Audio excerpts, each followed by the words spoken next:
Hi everyone, welcome back to day 9 of the 12 days of property investing.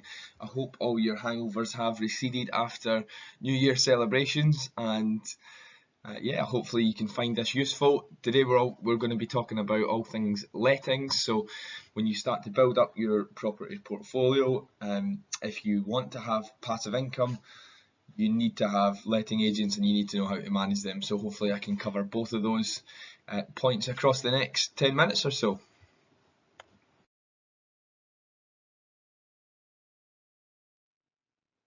So one of the questions we always get asked is, well, how do I find a good letting agent? So a few things that you can do, and it is really common sense, but word of mouth, recommendations. Go onto Facebook groups, ask people who have several, who have a portfolio. Ask landlords who do they use, who do they find good, why do they think they are good. Try and get word of mouth recommendations. If someone's using a letting agent and they like them, they're always more than willing to tell people about them. So yeah, that's one of the first things that I would do. Go and visit them in person. These are people that are effectively going to be looking after your babies, as we call them. So go and spend a bit of time with them. Go and bring in a box of biscuits, sit down, have a cup of tea with them, chat about what are the things that they'll do in order to alleviate some of your concerns around it. So how do they manage voids? How do they make sure they get the right quality tenant in there? So what are their vetting processes, etc. So go and sit down and actually spend some time. Understand if the people at that lettings agency, do you feel in your gut, do you feel like you've got you could have a good relationship with them going forward? And then ask questions to establish credibility. So I mentioned there around what's their vetting process? How do they make sure they get someone in that's going to be a good quality tenant who pays, looks after the property as well? So average void period, some things to think about. So what is the average void period for the properties that they manage? How many do they manage? What's the process for non-payment? Yeah, and one of the big ones I always find is if you've got a letting agent that's looking for upfront money for you or from you, then generally I would avoid. And the reason being is the money that they would spend as an agency in order to market and get a tenant in and do the required inventory and vetting checks, that will come out of your first month's rent. So if they don't go through all of that due diligence, I guess, effectively your first month's rent you may not get, or you won't get all of it, that's for sure. And that's a reasonable model. But if they're looking for you to invest before that point, I'd be skeptical, because any good letting agent will be more than happy. Certainly everyone that we've used will take it out your first month's rent. That means they're invested in their time and their business in order to get you a good quality tenant in the door first. Then they get paid from the rental income that will come thereafter. Okay, so hopefully that makes sense.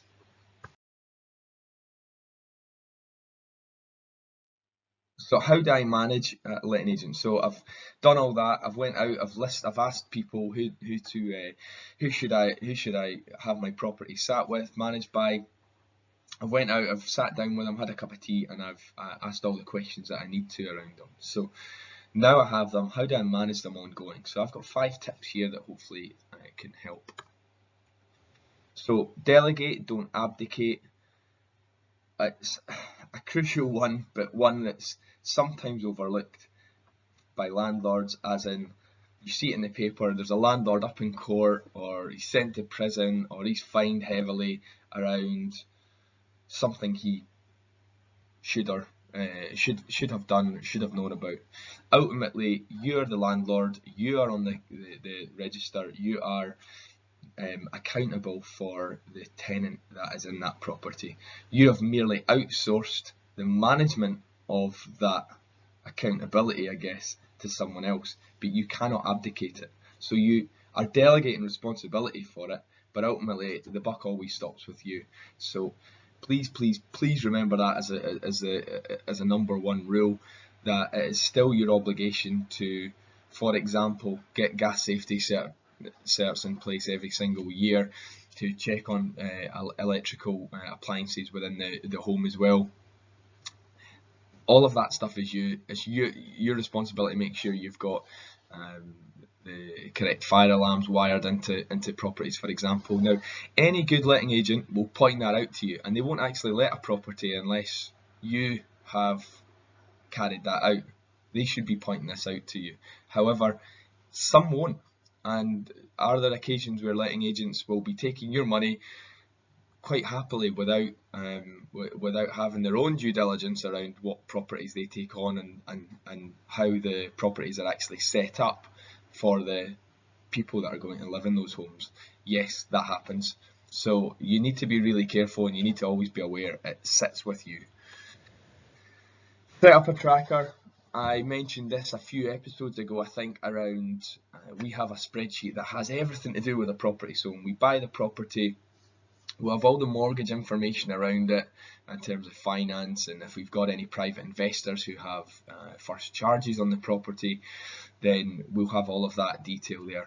But crucially, what we'll have is what are the dates that we need to make sure that our letting agent is doing something for them.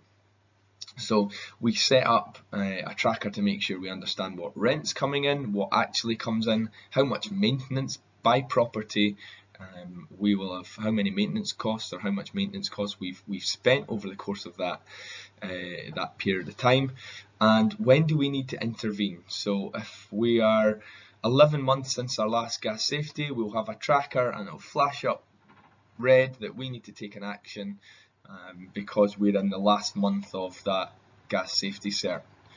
So we know that our letting agent, again, if they are managing that property well, then they should be speaking to us around that.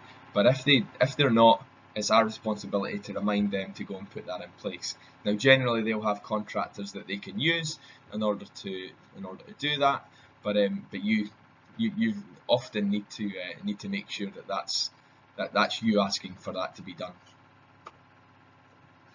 Third one is check in each quarter. So don't just leave it for, don't just pass it across to them and a bit like point one, abdicate responsibility. Check in each quarter, so at least a phone call, if not in person, and just phone in and check how is the property performing, any issues, anything that I need to be aware of, and yeah, there may often be nothing. It's no more than a 5-minute conversation, but what it does do, it helps to strengthen the relationship, and it gives you some confidence as well that the letting agent knows that you're a landlord that likes to be kept informed in terms of the management of their property.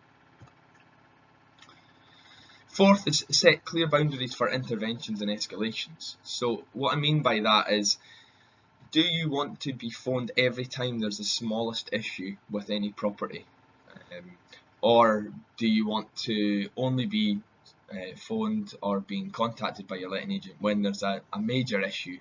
And kind of it is rather subjective as to what that major issue would be.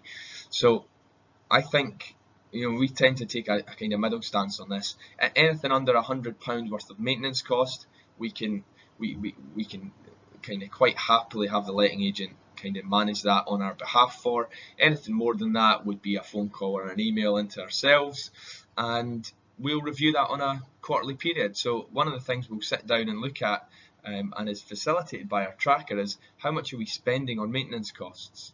Now, if someone's spending £99 on one of our properties, if a letting agent is having to commission £99 worth of spend every single month, we're going to see that coming through in our rent. So we're not going to get that profit coming into our bank account because the letting agent will subtract it from the rent.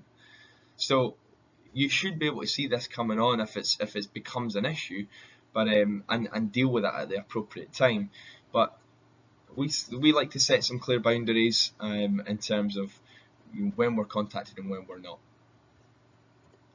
And then finally, put in place additional control. So this can be absolutely anything, but one thing that we do is, and I don't know, some landlords do it, some landlords don't, but we actually give our number out to neighbours. We go and knock on the doors of our neighbours when we buy a new property, and we introduce ourselves and we talk about what we're doing. We're going to make sure that we get a great tenant in here.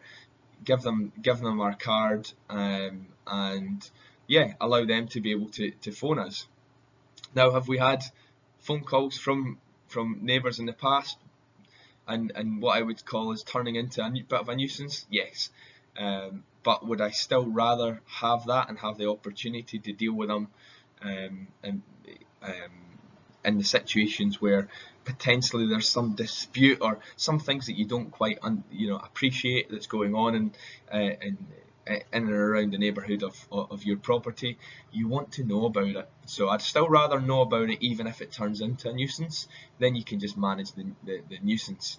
So it's something that we do, and we've learned a lot about our tenants and the wider community, I guess, in so doing that. So yeah, that's just one additional control, I guess, that you could have in place. So listen, I hope that you found that useful. Quick 5 tips there in terms of how do you manage letting agents and how do you find a good one. So thanks again, and I will see you tomorrow for the 10th episode of the 12 Days of Property Investing. Thanks.